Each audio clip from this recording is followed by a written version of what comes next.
Vi tranquillizzo subito, non ho intenzione di parlare tanto, anche perché chi ha parlato prima di me è stato così esaustivo, e io che devo dire?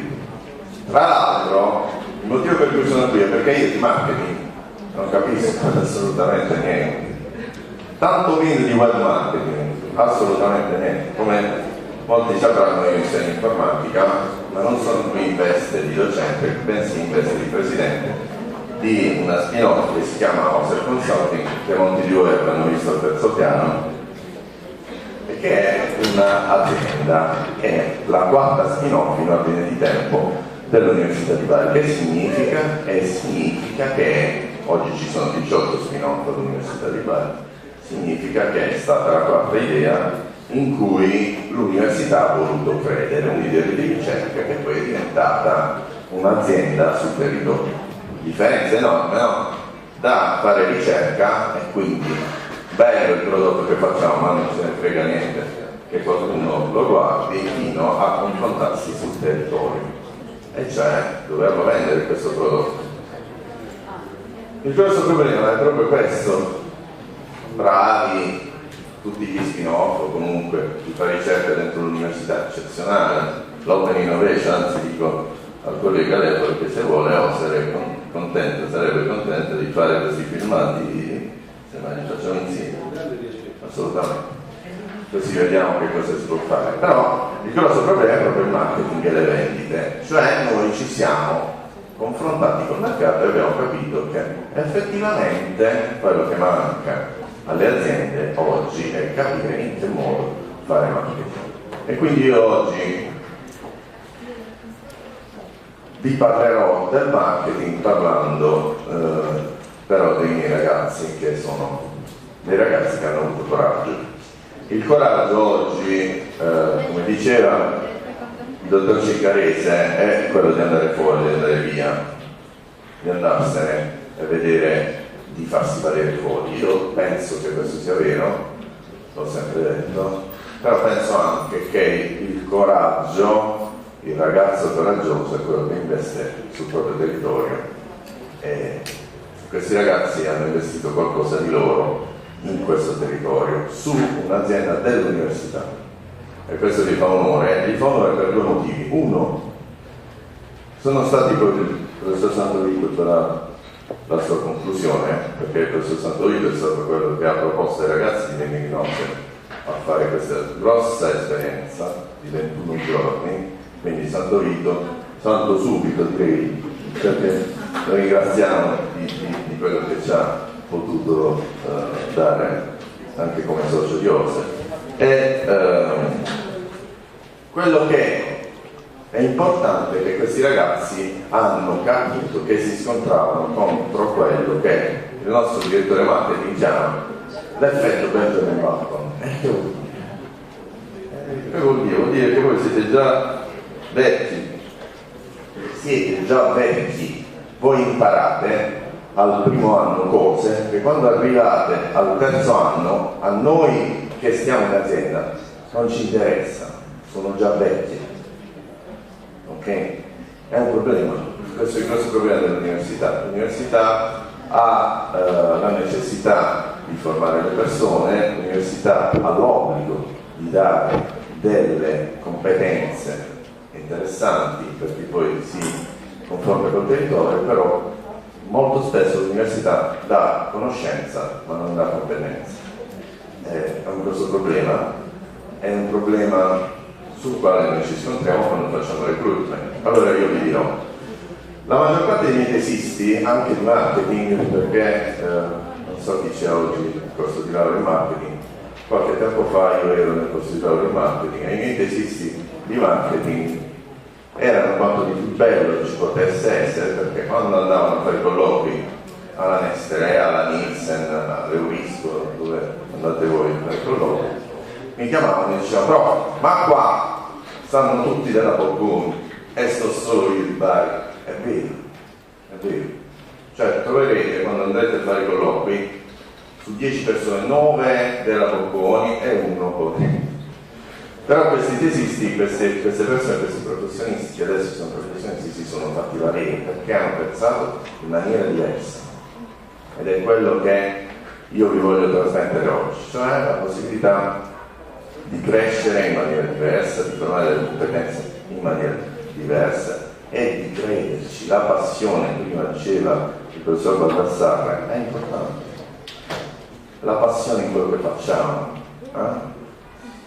Allora, dicevamo, i nostri studenti sono già vecchi, ed è vero, sono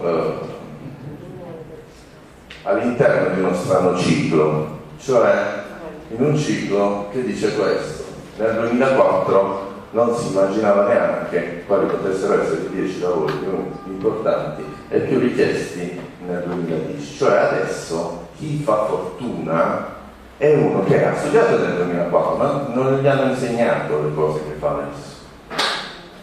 Il nostro capo della produzione, che si occupa di editing video, il dottor Rizzi, si è laureato qua, in questa facoltà.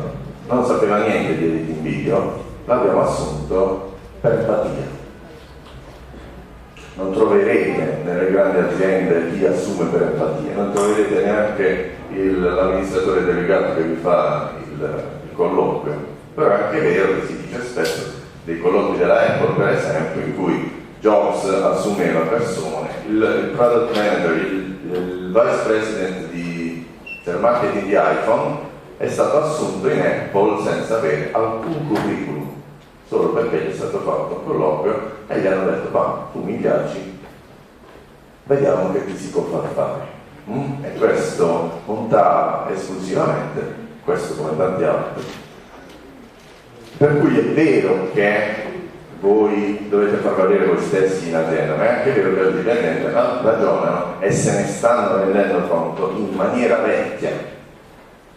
Molte aziende si sono rese conto che non vale più la pena capire se questo si è laureato alla Bocconi o si è laureato a Bari, sono altre cose importanti. Li mettono a fare un project work in team di una mezza giornata per capire come lavorano in team, e quello prescinde da dove vi siete laureati, ma è una cosa che conta molto sulla vostra capacità di relazione.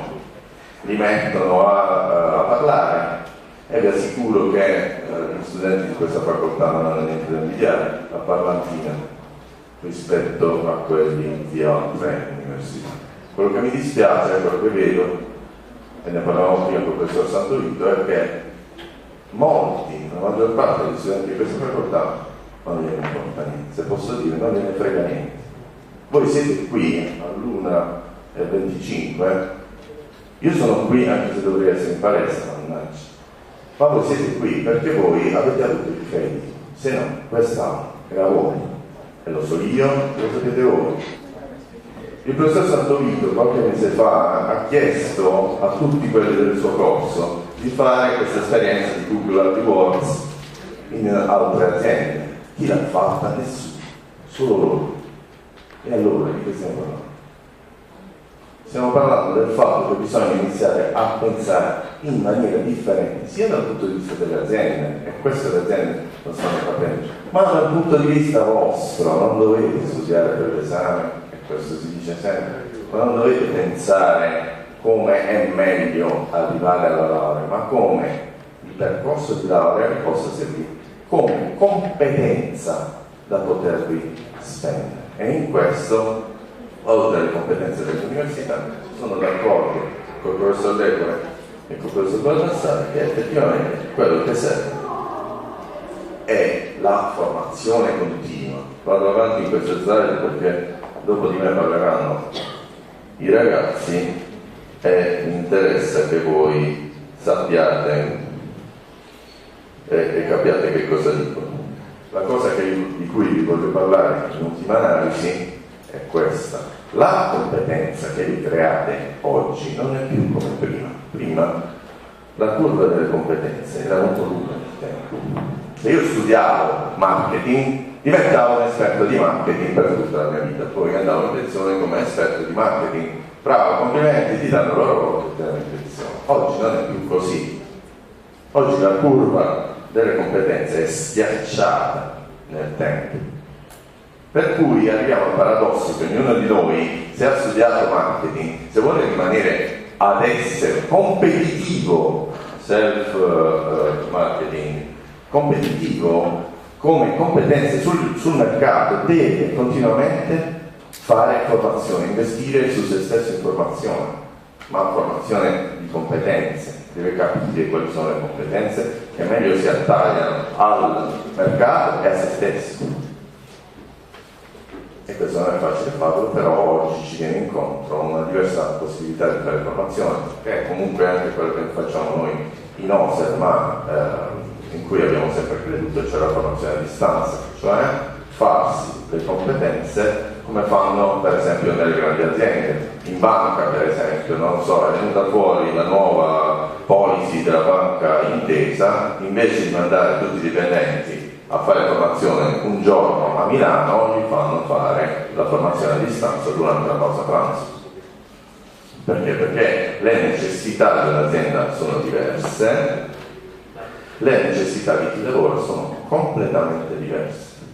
Perché mi è capitato spesso di fare recruitment a persone che pensano di essere uscite dall'università e che vanno con questa prosopopea a dire: io sono laureato, mi devi pagare, se no io non vengo, almeno 1.000-1.200 euro al mese, perché io sono uscito, mi sono laureato, ho fatto 5 anni di studi e quindi me lo merito. Sì, è vero, ve lo meritate, un bello stipendio, iniziate, ma non è possibile, non è più possibile, innanzitutto perché c'è grossa competitività.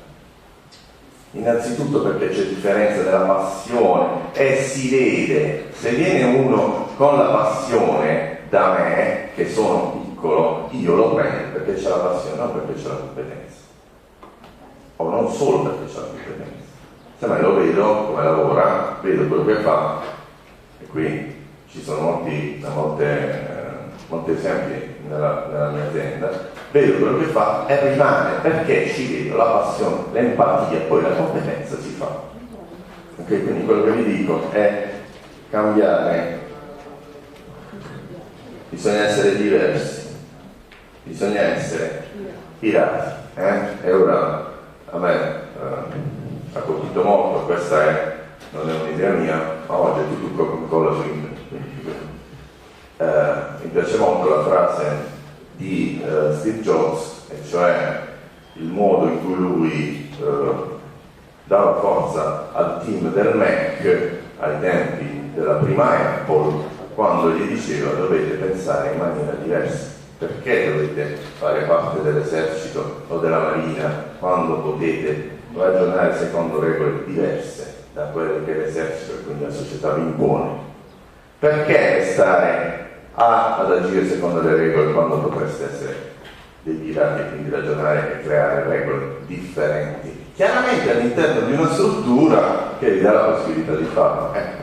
Io spesso mi pavoneggio perché dico sempre di far parte di una nice company, e c'è un'azienda bella, ok? E quello che mi ha fatto piacere, grazie a questo Santo Vito, è avere questi 4 ragazzi capeggiati dal nostro direttore marketing, che è un tipo, è il primo pirata, diciamo così.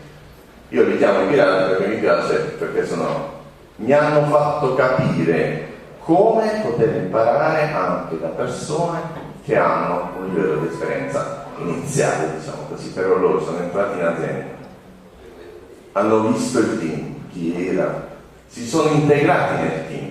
Spesso in laboratorio vengono fuori, sapete le frasi o le canzoncine, eccetera, loro si sono integrati anche nelle canzoncine.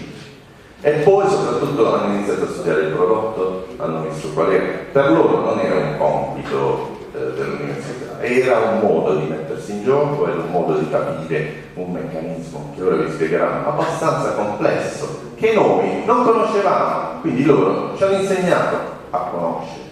Da questa esperienza, ve lo dico già da ora, verrà fuori un servizio offerto dalla mia azienda al mercato, perché loro hanno capito come si fa. Io gli voglio rendere onore, voglio che mi diano la loro competenza per capire in che modo possiamo offrire questo prodotto al mercato. Quindi è venuto fuori un add-on delle competenze loro e un add-on delle competenze nostre, perché sono dei pirati. E quindi ora lascio la parola a Brad Pitt.